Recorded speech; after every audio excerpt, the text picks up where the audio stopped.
Assalamualaikum warahmatullahi wabarakatuh. Perkenalkan, saya Yususanti dari kelompok 2. Kelompok 2 ini mempunyai anggota Ajis Priyatna, M. Gus Coyin, Novian Rido, dan Ahmad Zailani. Untuk saya di presentasi ini akan mempresentasikan pengenalan jaringan sebagai salah satu tugas mata kuliah Advanced Networking. Selanjutnya, pengertian dari jaringan itu sendiri adalah kumpulan dari beberapa perangkat keras yang terhubung dengan suatu penghubung komunikasi. Nah, perangkat keras itu sendiri bisa saya contohkan, yaitu di situ ada router, kemudian ada wireless, ada LAN card, ada bridge, ada hub, ada switch, kemudian ada access point. Itu yang saya sebutkan tadi adalah beberapa contoh untuk perangkat jaringan. Nah, kemudian sebagai penghubung juga kita selain perangkat keras tersebut, untuk menghubungkan kita butuh seperti kabel, udara, kemudian fiber optik sebagai perantara yang membawa sinyal informasi. Nah, sebuah jaringan itu membutuhkan topologi jaringan, di mana untuk membentuk gambar atau untuk membentuk sebuah topologi. Topologi ini sendiri terbagi menjadi 4 topologi dasar, yaitu mesh, star, bus, dan ring. Ya, di sini saya awali dengan menjelaskan topologi bus adalah topologi yang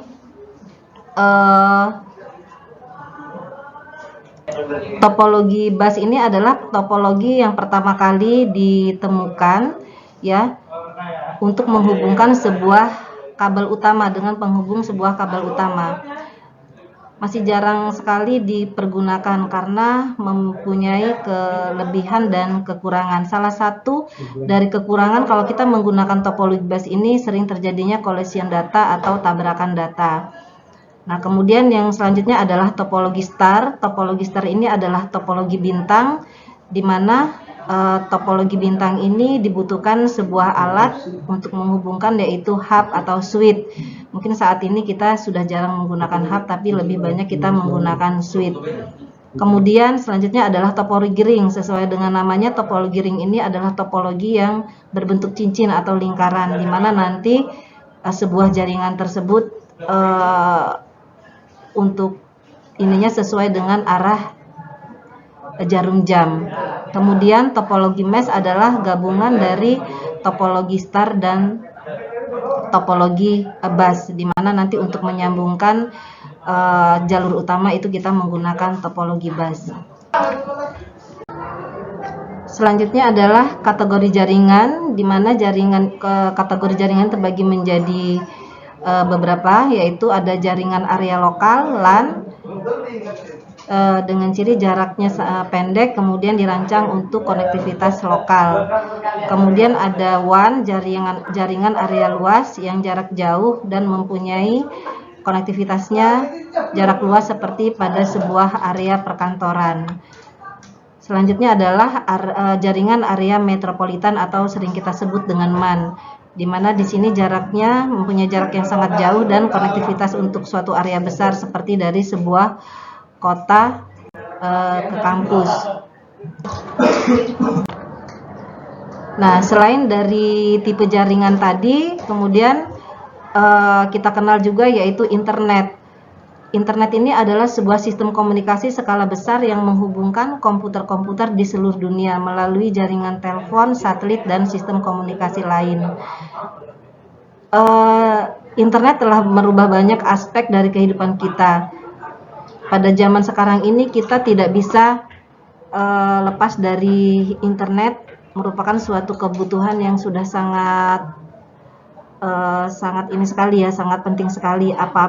Misalkan dalam untuk dunia pendidikan, kemudian dunia usaha dan lain sebagainya. Pada saat ini dengan kemajuan teknologi yang sangat luar biasa, benar-benar internet ini sangat dibutuhkan. Kalau dulu mungkin kita hidup tanpa listrik mungkin masih bisa kita jalani ya di dunia yang teknologi maju ini, tapi saat ini mungkin dengan tidak menggunakan fasilitas internet itu sama saja sepertinya dunia akan terhenti sesaat. Jadi benar-benar suatu kebutuhan yang sangat vital sekali pada zaman atau saat ini. Nah, slide selanjutnya adalah protokol dan standar, di mana protokol inilah yang mengatur atau peraturan yang sangat dibutuhkan untuk membuat sebuah data. Ya, protokol itu sendiri adalah beberapa peraturan yang menentukan bagaimana data itu dikomunikasikan. Artinya benar-benar peraturan yang harus dipatuhi. Kemudian protokol menentukan apa, bagaimana, dan kapan sebuah data itu akan dikomunikasikan. Standar adalah seperangkat peraturan yang telah disepakati oleh asosiasi pembuat dari peraturan tersebut. Jadi nanti saya akan jelaskan protokol apa saja yang harus dipatuhi. Nah, mungkin sudah tidak asing lagi ya, kita sudah biasa mendengarkan yaitu ada ISO dan model OSI, di mana di model OSI ini diciptakan pada tahun 1947 ya, International Standard Organization atau lebih kita sering disebut ISO, adalah badan multinasional yang bertugas untuk membuat kesepakatan semua negara dalam suatu standar internasional ya. ISO ini menciptakan standar yang mencakup semua aspek komunikasi jaringan yang dinamakan model Open System Interconnection atau OSI. OSI sendiri diciptakan pada tahun 1977. Nah, di sini dilihat ada 7 layer OSI ya. 7 layer OSI bisa kita lihat, ada yang paling bawah itu ada fisikal, kemudian ada data link, network, transport, session, dan presentation dan application. Pada saat ini mungkin pada presentasi ini saya hanya menjelaskan dari layer OSI, mungkin nanti ke depannya kita akan jelaskan lagi apa fungsi-fungsi dari 7 layer OSI ini. Dan mungkin ini saja yang bisa saya presentasikan untuk pengenalan jaringan ini. Mudah-mudahan nanti di pertemuan yang akan datang kita presentasikan lagi untuk pengembangan jaringan. Terima kasih. Saya akhiri. Wassalamualaikum warahmatullahi wabarakatuh. Bismillah. Assalamualaikum warahmatullahi wabarakatuh. Perkenalkan, nama saya Aziz Priyatna, NPM 22212100043. Di sini saya akan sedikit merangkum pada lecture ketiga, yaitu tentang data center network arsitektur. Next. Baik, pendahuluan. Pertama, data center. Mungkin yang biasa kita kenal adalah pusat data. Merupakan ruangan yang memang dirancang khusus untuk penyimpanan data, informasi bisnis, hingga server yang biasanya terhubung dengan jaringan internet. Di dalam data center itu terdiri dari banyak elemen teknis seperti switch, router, saklar, server, perangkat keamanan, sistem penyimpanan, sistem pendingin, pengendali pengiriman aplikasi, dan masih banyak lainnya. Sedangkan untuk arsitektur pusat data ini bagian dari desain arsitektur yang memang menetapkan koneksi antara switch dan server. Biasanya selama fase desain konstruksi sudah direncanakan bagaimana penempatan posisi rak, kemudian sistem pendingin, power backup, kemudian interkoneksi antar perangkat jaringan, dan juga sudah dirancang untuk pengembangan yang lebih luas lagi. Next. Baik, untuk biaya ya, data center memang di dalam data center itu memang terbanyak beberapa komponen yang tadi sudah dijelaskan. Memang di dalamnya ada yang paling dasar adalah server, kemudian power infrastructure, kemudian power draw, kemudian network. Kalau dilihat dari biaya investasi, persentasenya memang ini berdasarkan dari Signom CCR 2009 menyimpulkan bahwa komponen yang masuk dalam kategori server itu biayanya kurang lebih didominasi kurang lebih 45%. Kemudian untuk dari segi power infrastructure 25%, yaitu diantaranya UPS, cooling, power distribution, dan lain-lain. Kemudian untuk power draw kurang lebih 15%. Ini subkomponen terdiri dari electrical utility cost. Kemudian selanjutnya adalah network, yaitu hanya 15%, yang diantaranya adalah switch, link last mile, kemudian IP transit, mungkin ini hubungannya dengan bandwidth, dan seterusnya. Next. Baik, di slide kali ini perihal tentang traditional data center dan modern data center. Perkembangannya memang saat ini data center tradisional sudah mulai dimodernisasi lah bahasanya ya. Jadi mungkin kurang lebih dari 1 dekade terakhir lah. Yang dulu kita tahu mungkin data center yang sudah mulai eksis dulu dari Amazon, Google, kemudian Facebook ya, yang memang mereka punya konten sendiri gitu. Tapi belakangan ini banyak perusahaan-perusahaan yang sudah melakukan modernisasi, bahkan data center itu sudah bukan untuk keperluan pribadi tapi sudah disewa kelolakan. Jadi misalkan saya punya dana untuk buat dacen ya, saya sewakan gitu. Di sini saya akan coba sedikit memberikan perbedaan dari sisi misalkan storage. Untuk tradisional data center itu menyimpan dan mengakses melalui hardware dan server melalui jaringan lokal.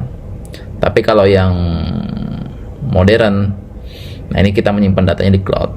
Luar biasa.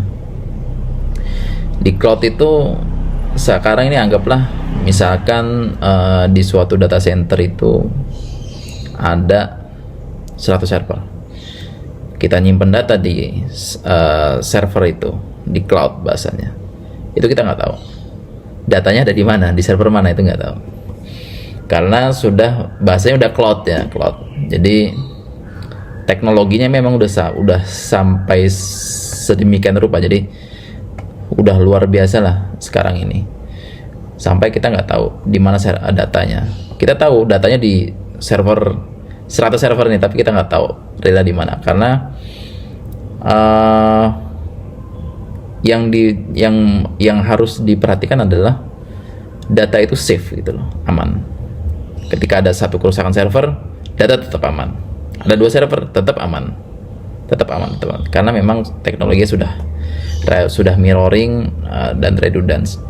Bahkan data center ada yang memang mereka itu membangun data center itu sudah mirrornya sudah dibuat nggak hanya antar pulau gitu ya, udah antar negara, terutama data-data penting ya. Data penting itu sudah mirrornya antar negara. Jadi kalau seandainya ada huru hara di suatu negara, data center dibom misalkan, meledak, nah ini tetap masih aman karena data centernya sudah mirror di negara lain gitu. Nah ini luar biasa.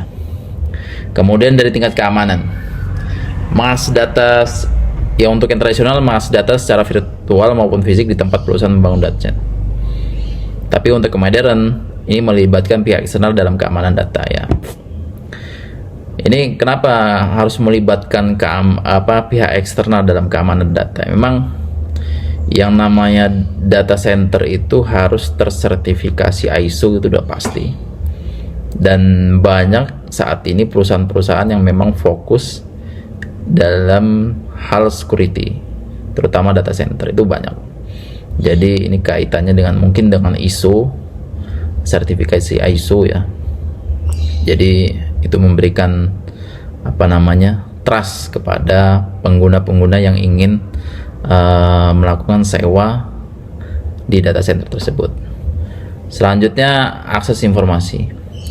Di data center tradisional tidak membutuhkan koneksi internet untuk mengakses storage. Nah, tapi di yang modern memerlukan koneksi internet untuk mengakses storage. Nah, sekarang ini sudah yang namanya data center itu sekarang udah pasti ada internet ya. Nggak mungkin nggak ada internetnya. Dulu mungkin data center itu hanya dibuat oleh segelintir perusahaan untuk pengembangan operasional perusahaannya, operasional perusahaan sendiri. Tapi sekarang sudah luar biasa perkembangannya. Kemudian biaya dan pemeliharaan. Kalau yang tradisional membutuhkan modal besar di awal pasti karena penggunanya mungkin untuk sendiri atau beberapa kalangan. Tapi kalau yang sekarang ini membayar biaya langganan bulanan sesuai penggunaan. Nah, ini cocok banget ya untuk sekarang yang banyak kawan-kawan startup yang sudah melakukan digitalisasi. Sangat cocok apabila tidak bisa membuat sebuah data center tapi bisa memanfaatkannya dengan melakukan pembayaran bulanan sesuai penggunaan. Mungkin itu di slide ini. Kita next di slide berikutnya. Next. Oke, di slide ini perihal data center arsitektur fasilitas. Ini saya carikan gambar ya tentang tampak mungkin desain bangunan data center. Ini secara umum ya, secara umum standar seperti ini. Kita coba jelaskan satu persatu. Saya coba pakai pensil ya, pensil warna hijau aja. Oke, ini data center, ruangan data center. Ruangan data center. Nah, ini satu ruangan ya, satu ruangan data center. Biasanya untuk satu ruang data center itu memiliki yang namanya main trap entry. Fungsinya, jadi sebelum kita masuk ke dalam data center, kita masuk ruangan ini dulu, masuk pintu ini ya. Oh, dari sini lapor CS atau security, masuk sini. Nah, masuk sini. Ini nggak bisa langsung masuk, tapi kita akan direkam oleh CCTV siapa yang masuk ya kan.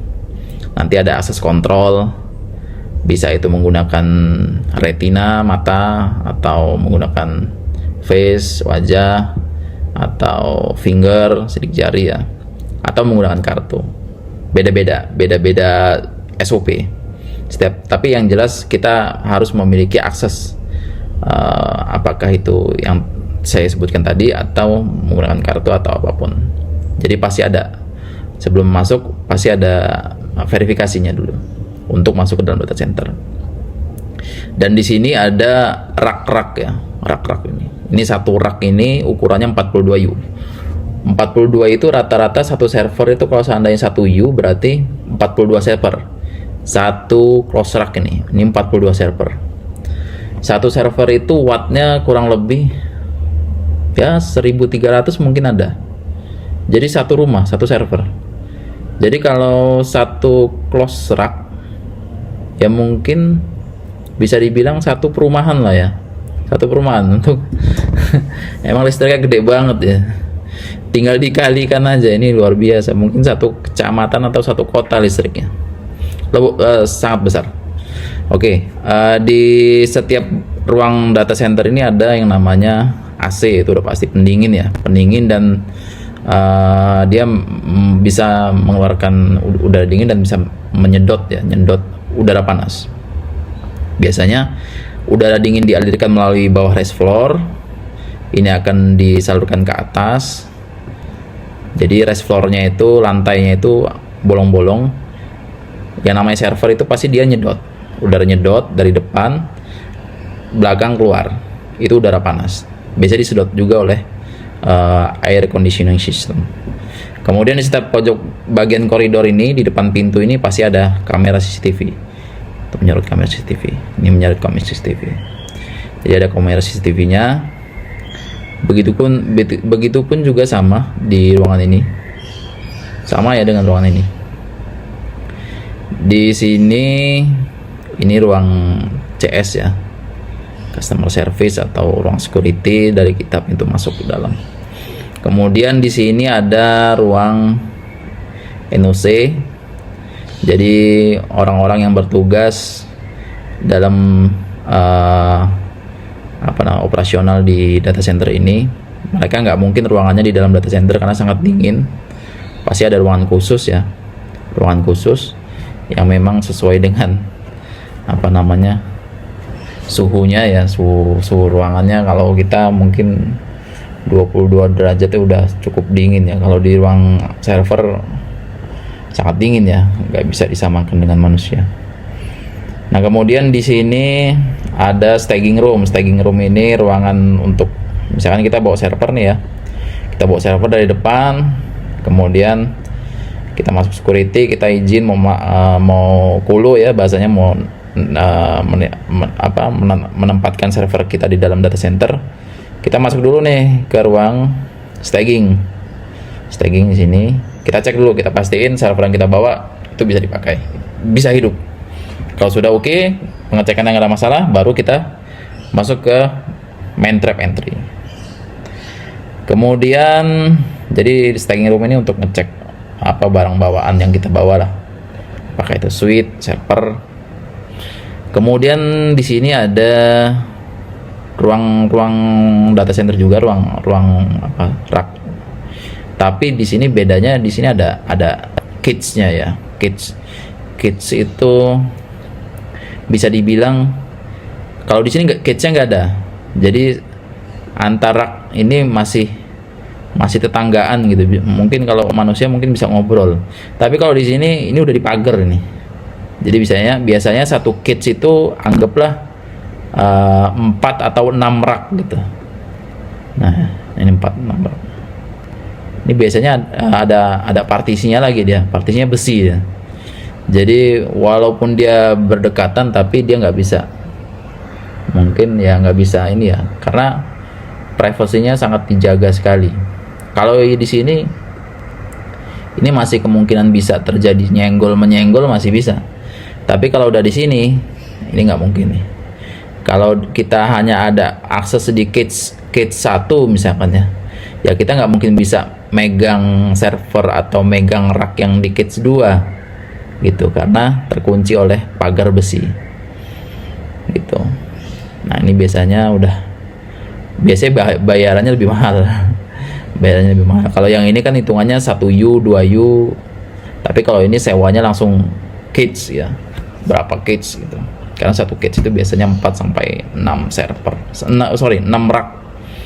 Kemudian di sini ada UPS. Nah, UPS ini posisinya di luar ruangan data center. Tapi masih tetap di satu gedung, tapi di luar ruangan. Kenapa? Karena UPS ini menghasilkan udara panas dari baterai ya, yang sangat rentan dengan kebakaran atau meledak karena mungkin baterai itu ada umurnya kurang lebih 2 tahun 3 tahun lah, itu harus diganti.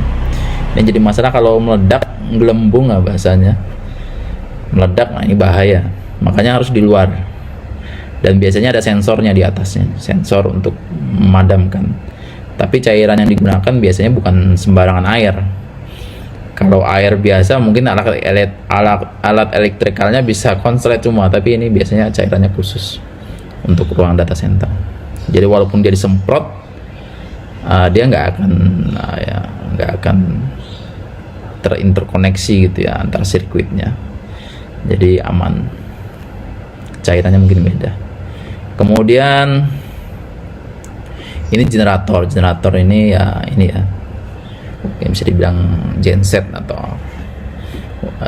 diperlukan kalau seandainya listrik padam terlalu lama, generator otomatis hidup. Oke, mungkin itu di slide ini. Kita coba lanjut ke slide berikutnya. Next. Baik, materi ini mungkin cukup untuk rangkuman lecture ketiga, yaitu tentang data center network architecture. Presentasi ini dibuat sebagai dasar tugas untuk kelas Network Advance. Mungkin masih banyak kekurangan, mungkin itu aja yang bisa saya sampaikan. Atas waktu dan perhatiannya saya ucapkan terima kasih. Wassalamualaikum warahmatullahi wabarakatuh. Assalamualaikum warahmatullahi wabarakatuh. Perkenalkan, nama saya Novian Ridho Saputra, NPM 222 1010027. Di sini saya akan menjelaskan tentang data center dan network arsitektur.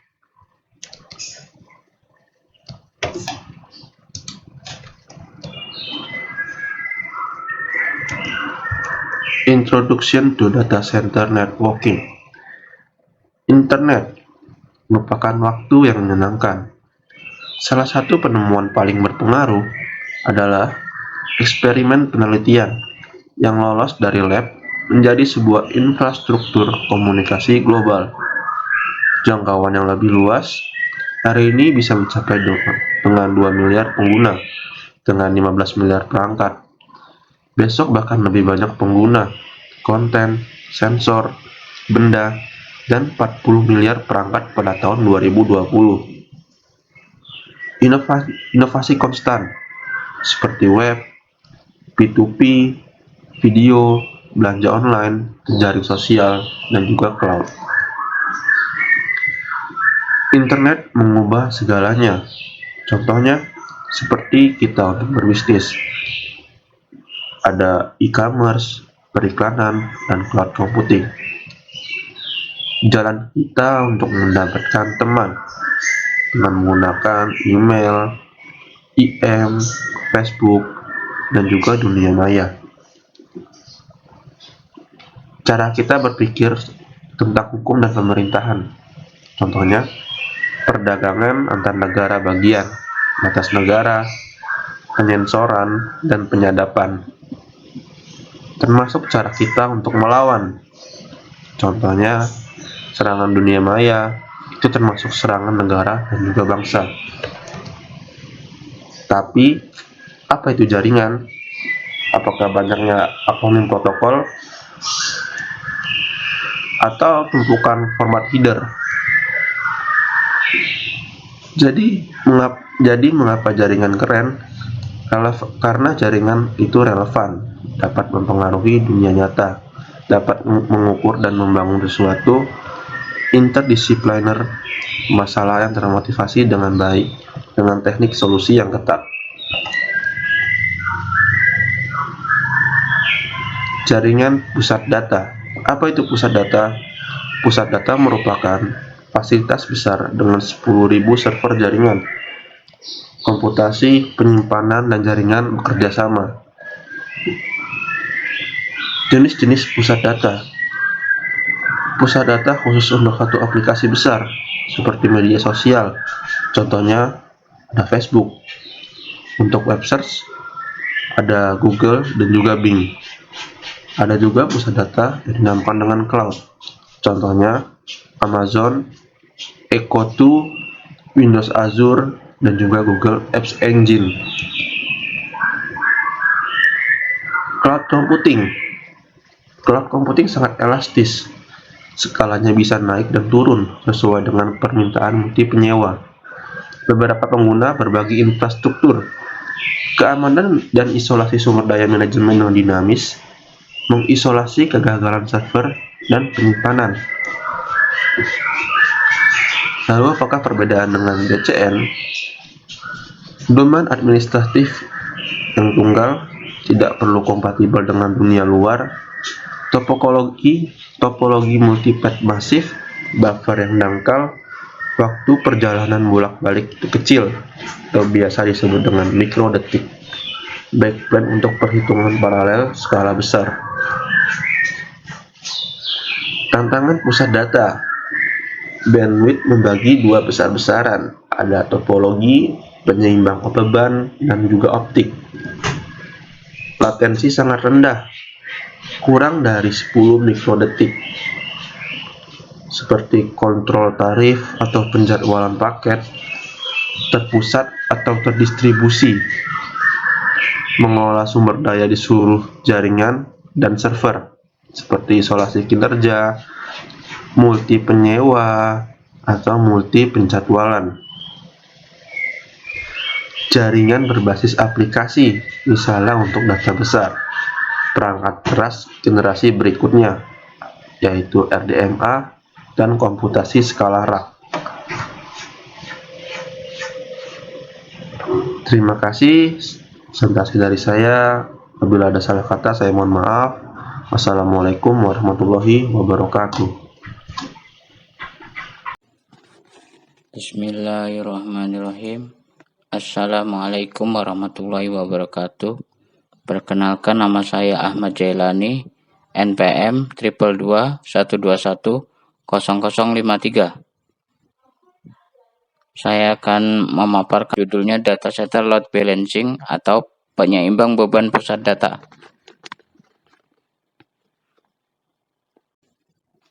Sebelum kita memasuki apa itu data center load balancing, baiklah, saya akan menjelaskan tentang load balancing itu sendiri. Load balancing adalah teknik untuk mendistribusikan beban traffic pada dua atau lebih jalan optimal, memaksimalkan throughput, memperkecil waktu tanggap, dan menghindari overload pada salah satu jalur koneksi.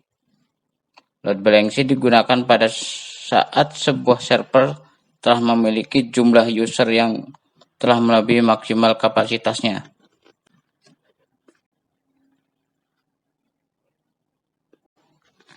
Ini gambar prinsip kerja load balance, yaitu user, load balance, kemudian server.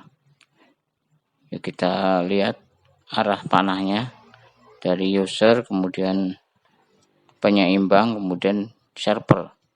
Jadi ke semua server.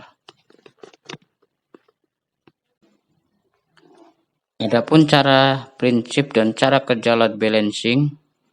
Pertama, load balancer atau perangkat yang melakukan load balancing berada di antara service atau layanan, website, aplikasi database, networking maupun dari luar. Kedua, load balancing ini tidak menambah bandwidth dari sebuah server, tetapi hanya membagi beban server tersebut. Load balance ini bisa digunakan pada server yang memiliki jumlah user atau klien yang melebihi kapasitas maksimal dari jumlah request yang dapat ditangani oleh server tersebut. Ketiga, dengan dua atau lebih server yang saling berbagi beban traffic, masing-masing akan berjalan lebih cepat karena beban tidak berada pada satu server saja. Ini berarti ada lebih banyak sumber daya untuk memenuhi permintaan layanan. Keempat, dengan load balancing service berjalan seimbang di beberapa server, dan jika salah satu servernya mempunyai masalah, maka para user akan tetap bisa mengakses layanan dan tidak menyadari adanya gangguan pada server karena infrastruktur masih mempunyai server lain yang masih bekerja untuk melayani permintaan user.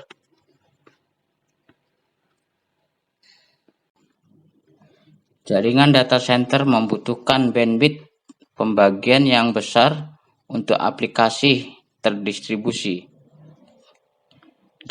yaitu data besar, HPC, layanan web, dan lain-lain. Kita lihat left spin, pohon berakar tunggal, bandwidth bisection penuh dicapai melalui multipath over obstruction tinggi.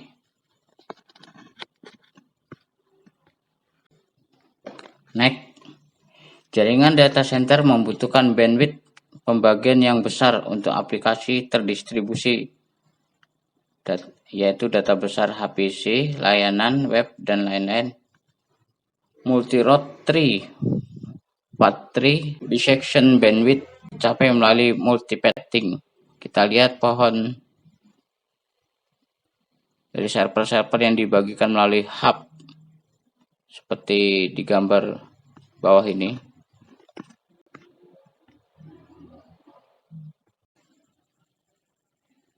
Next, penyeimbang beban ECMP. Kita lihat ya gambar pada tabel, yaitu pilih di antara jalur biaya yang sama dengan hash tupel. Kita lihat di gambar. Tapi dalam gambarnya ada masalah, yaitu tabrakan hash atau granularitas kasar atau lokal dan tanpa kewarganegaraan dalam simbol H dalam kurung F. Buruk dengan asimetri misalnya karena kegagalan tautan. Nah, kita lihat di ini karena kegagalan tautan akhirnya terjadi tabrakan.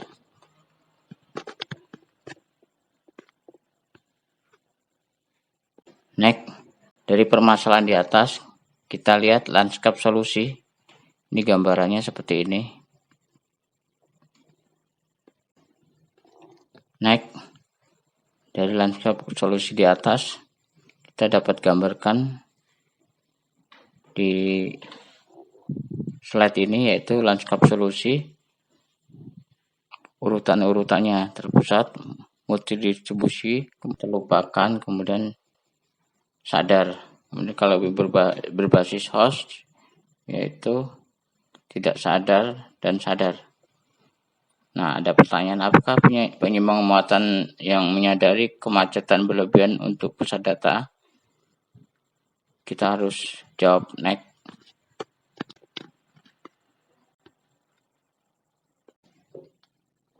Next. Kami telah melihat skema penyeimbang muatan yang tidak menyadari kemacetan. Kita lihat di gambar. Presto adalah penyeimbang muatan yang tidak memperhatikan kemacetan. Tantangan utama.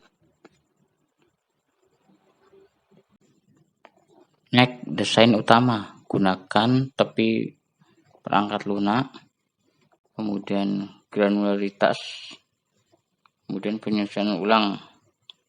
Perbaiki pada lapisan GRO atau Generic Reshape Overloading. Selanjutnya yaitu presto di tingkat tinggi. Kita lihat arah gambarnya dari hub menuju ke switch TCP/IP sebelah kiri, kemudian hampir unit data berukuran seragam dalam gambar.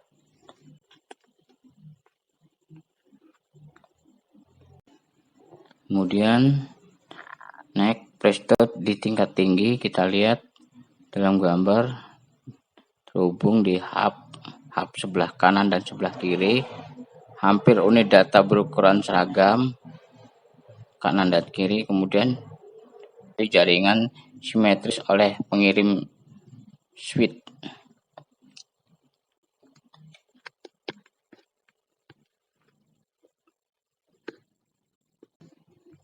Untuk berikutnya yaitu presto di tingkat tinggi, kita lihat gambarnya mungkin hampir sama seperti di atas. Untuk hub yang menghubungkan switch TCP/IP sebelah kiri dan sebelah kanan TCP/IP switchnya, kita lihat ada lebih besar tapi hampir unit data berukuran seragam. Kemudian didistribusikan secara proaktif secara merata melalui jaringan simetris oleh pengirim switch.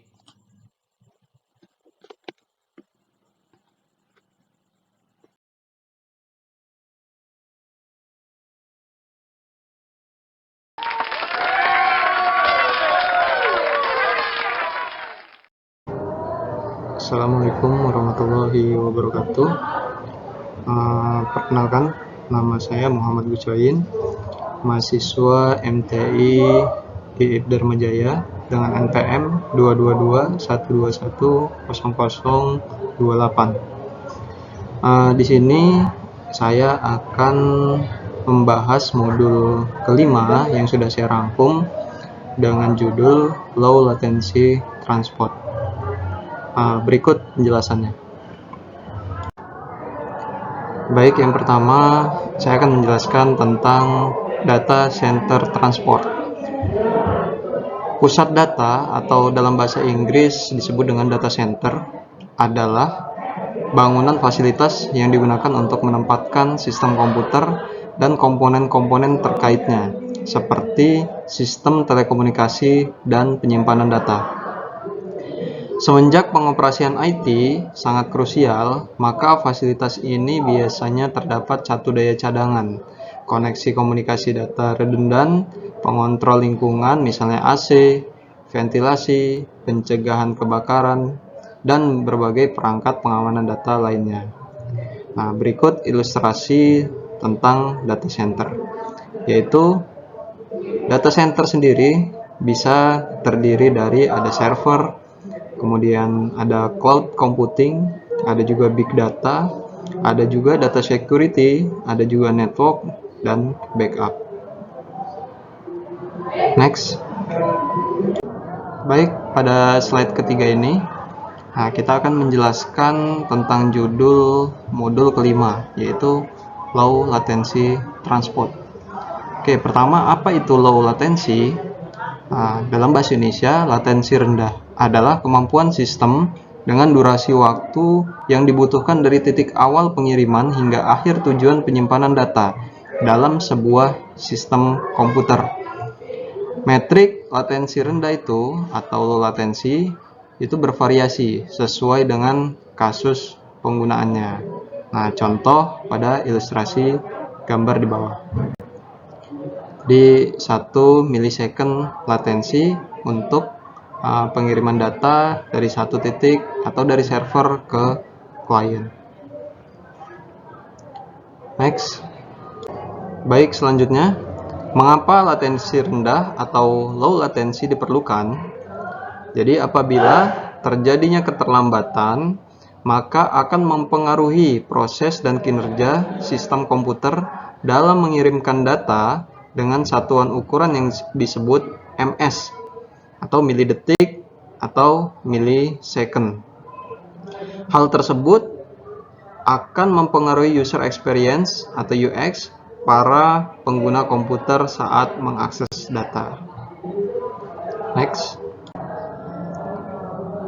Berikutnya, aplikasi mana yang membutuhkan latensi jaringan rendah atau low latency transport?